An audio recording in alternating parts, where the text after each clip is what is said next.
Well, we're looking forward to playing Sunday against somebody other than ourselves. We've had one closed scrimmage with Georgia Tech, and you know, after 2 weeks of practice, that was a very encouraging day for us.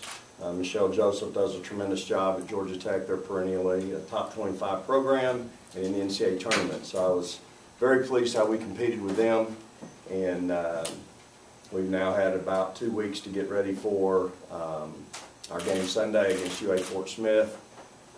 They're coached by a dear friend of mine, Lewis Horton, who is a tremendous coach. Has had great success throughout his career. His teams are well coached, very disciplined, very athletic teams. So we're looking forward to that opportunity to get ready for what is in a week and a half now, the NIT. So we've had a maroon-white game last Thursday since the first scrimmage, and then we've got this one coming up Sunday.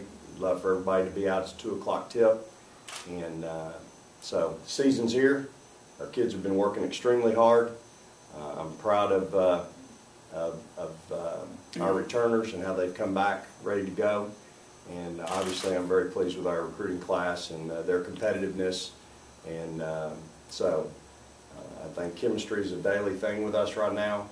I'm trying to find that chemistry. We've got a lot of players. We've got 12 players available right now. We've got 2 seniors that have been injured and haven't played yet, haven't practiced much at all. But with 12 players, we've got a lot of options. So that'll be the challenge for me right now, is figuring out what those options are and what are the best options. I think you said that the ball doesn't really care whether it's a freshman or a senior shooting it, just no matter who's putting the ball in the basket. How many options do you feel that can put the ball in the basket, and is that going to create more competition, less competition? Well, I mean, I think 1 through 14 on our team right now has a skill set that we certainly need.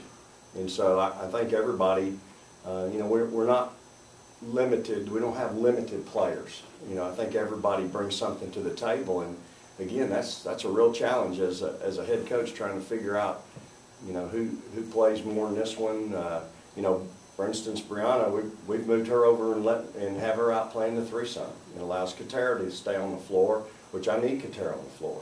And that gives us a big lineup. You move Victoria over to the 2, and so you've got a big lineup in there with that group. Then we can go small and play, you know, some smaller players on the perimeter might be a little quicker, and we can really press. So I think, you know, we've got a lot of different looks, and quite frankly, it kind of takes the 1 through 5 equation out, and now you're just playing basketball players. And so we're excited about that. I could probably go 5 and 5 on substitutions if I wanted to, and we probably wouldn't miss a lick. So that's another option that I've even looked at. So it's a good problem to have. One obviously we haven't had, but in year 3 we're excited about our potential. He talked about how excited he is about the team. Each of you, what do y'all like about this team? You start first. Our team has always had personality. We've always had the chemistry. So it's just adding on to what we already established here at Mississippi State. And as a senior, I've probably seen the growth more than the younger ones. So that's probably what I'm pretty excited about, just actually having a chance to play with your top Mississippi players like Victoria and your top players out of Texas, and, you know, dealing with Kayla Nevitt. So it's just an opportunity to play with a great group of girls. Yeah, same thing here. We do got great personality, and just seeing that the added skill set, the coach that we've added with the freshmen, we got a chance to go pretty far this year. So just take advantage of it and see how far we go. How's it made you better with that? You become competition. It's daily competition, day in, day out. Sometimes coach puts us up all against the freshmen to see how we are. So it's basically just being tough each day, teaching them the ins and outs, and just being competitive every day. This year, your 3rd year, Vic, and I saw today where the coaches picked y'all, I guess 8th, and Martha was the first team All-SEC preseason pick. Is this where you thought your team was going to be entering the season with all the semi-hype and whatnot? Sure, I think we still have to prove ourselves. I mean, as I tell the team, you know, at some point you got to stop talking the talk and you got to walk the walk. And I've been pretty complimentary of this group. My expectations are pretty high of this group. I think we have a tremendous opportunity. we still got to go do it. You know, as good as our recruiting class is, they still got to go prove their worth. That's the thing about last year's class. They proved their worth, and maybe then some. You know, it was ranked 35th. It was ranked 7th in the SEC out of 14 teams. Talking about Bree's class, well, there was 2 freshmen that started in that class, a 3rd freshman that played 20 minutes a game. The 4th freshman was redshirted, and Savannah Carter was the 5th part of that class that started. So we had 3 starters in that class. So this class is, while it's great on paper, they still have to go prove their worth, and I certainly think they will, whether it's immediately this year or years down the line. But you have to give last year's class credit. They proved it. We certainly had some learning curve, and there was some tough go at times, but they learned, and I think at the end of the year we were playing our best basketball. So, you know, some of my excitement might be a little premature because we haven't done anything yet, and all I've seen is what's in practice. But after doing it 30 years, I like what I see in practice, and I can compare it to a lot of teams in the past, and I think we have a tremendous opportunity. When people talk about this league, they obviously talk about football with all the teams that are really ranked high or whatnot, but I guess I saw the AP poll and there were 3 SEC teams in the top 5. Just how tough is this league, and what's it like trying to battle and grind through a year with a tough league like this? Well, I think that's what you do. You get in the grind and you stay in it, and you live game to game, and that's it. You can't look past the next team. It doesn't matter where they are in the standings, where you are, but it is a grind. And our kids, you know, people have no idea the sacrifice our players make. I hate the fact we play on Sunday. I'm adamant about getting off that day. These young ladies get no true day off once we start January and February because we play on Sundays. And we're the only sport. We're the only sport that covers both semesters. We start the first day of school for the most part if we're doing our job, and we probably are going to be doing our job from now on. You're playing up till April 1st. We played till March 31st last year. So people have no idea the commitment, the loyalty that these young ladies put into this, and so you just want to see them be successful.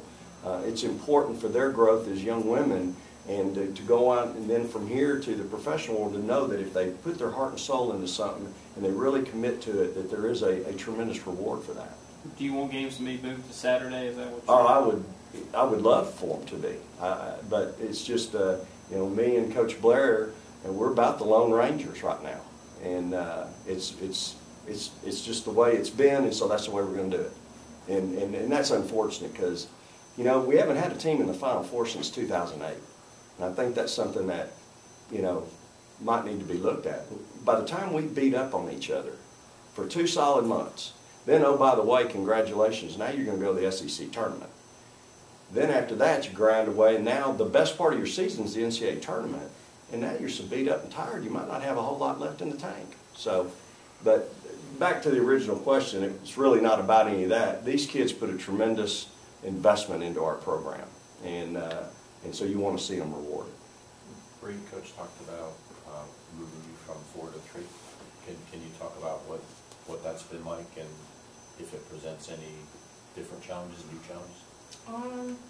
It kind of does, because I'm used to playing the 4, so I'm used to kind of guarding like low post players. So the only difference is I'm out on the wing now, so I have to learn the different footwork and being able to guard the guards on the wing, because they're different speeds, different levels. So I'm just learning those new things, and just, I don't know, it's a difference. It's a difference, but I'm learning every day. How does that, you talked about the defensive changes that you're trying to adjust to. Flip it around offensively, how does that change your thinking or change the way that you want to attack? Kind of does. To me, honestly, I think in the 4, it's kind of like you're a little bit more space, but I feel like on the 3 out on the wing, I have more space to attack, and I don't know, I kind of feel like I have just more free range, more freedom, a little more freedom. You talked about the exhibition earlier, but what's the one thing you're really looking for this Sunday in that exhibition? Well, again, combinations, chemistry, you know, seeing how we react when the lights come on. We haven't played, you know, other than our maroon white. You know, you get a chance to play with the lights come on, and hopefully we'll have a good crowd, and you know, see how those freshmen respond. I have a pretty good feel for these 2 and our returners. You always want to see how your your rookies respond. You know, Chinway's part of that rookie group. She hasn't really played in any type of competitive atmosphere ever. And so, you know, Georgia Tech was her first taste, Maroon White the other night, maybe her second taste. So I'm just, I'm anxious to see how we respond under the lights and, you know, against somebody else. JJ, have you observed Bree's move from 4 to 3? And if you remember any observations that you've noticed, what does it look like? Like she said, she looks like she has a little more freedom. And when you have a little more freedom and your teammates are encouraging you, you have, you know, that positive attitude, you can do it. I guess she has more confidence. So like she says, as far as competing with the different speeds and the different levels of play, I think she has it. Like she's getting better, like she says. No doubt in my mind that she could play either or position and be and contribute to the team. So that's pretty much what I see in her. She has confidence on the outside. Not to be funny, but more confidence in the sense that she's clearing out. Let me take. No, not there. Not there yet. No, I don't put there yet. But you can tell she's attacking. You know, her shot is developing. You know, she's knocking down more shots. So it's going pretty good for her. What's it like coaching Blair? Obviously, she's your daughter, and you've been around her a lot. What is it actually like having her in your program and seeing her and coaching her on an everyday basis? Well, first of all, I have to give her a lot of credit. She's made it really easy for me. It could be a awkward situation in the wrong environment, but I want to give her credit because she's made it very easy for me. And then I think our team has done that as well. You know, it's great to be able to see your kids every day, and I don't get to see my son every day. He's here at state. And I go home to a house at night, and you know, my wife and I are now empty nesters, and I don't particularly like it, to be honest with you. But at least I get to see my daughter a couple hours a day. I see my son maybe 2 or 3, 4 times a week. But as a dad, I'm probably not handling it near as well as I am handling coaching her as the coach and the daughter. So it is a unique opportunity. Again, our players have made it, I think, very easy, and they're to be commended for it. And again, Blair's really handled it very well. She's been very, very good. She's been a pro. She takes coaching extremely well, and she's just like all our freshmen. She's got her growing pains every day. And again, being coachable is such a hard commodity to find these days in young people. And every day, certain players have their days, but you know, a lot of our players are very coachable, and they're to be commended for that. And I think with her right now, she's been really coachable, and so I have to brag on her a little bit for that. Does she call you coach or dad on the court? Coach. With all the talk about you know, the freshmen in last year's class, and obviously you have some seniors too. I don't know if one player gets kind of lost in the shuffle, but I'm not sure that Jerica has probably been talked about a lot. At one point, do you hope that maybe her skill set starts to rise up to the level of her athleticism? Well, Jerica played very well in the scrimmage, the close scrimmage against Georgia Tech. Jerica is our bull in the china cabinet.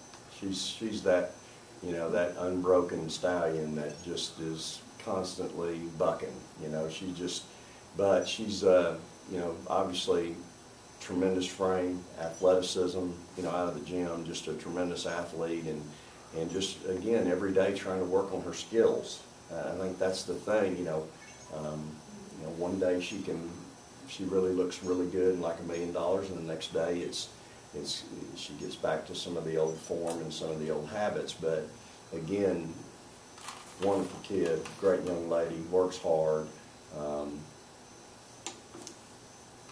Like you said, she's probably gotten lost a little bit in the shuffle, in that she's our only junior. And so it's, you know, that presents a problem in and of itself in our recruiting class process coming up. But, you know, Jerica, I need Jerica. I need her to have a good year. Our team needs her to play well. We need her to fill a role. And, you know, Jerica, probably y'all don't know it, but first practice she came down on the ball and we thought she blew out her knee. I mean, it was not pretty. And kid bounces back, and next thing you know, she's out there the next day. And the day before, we thought we'd lost her for the year.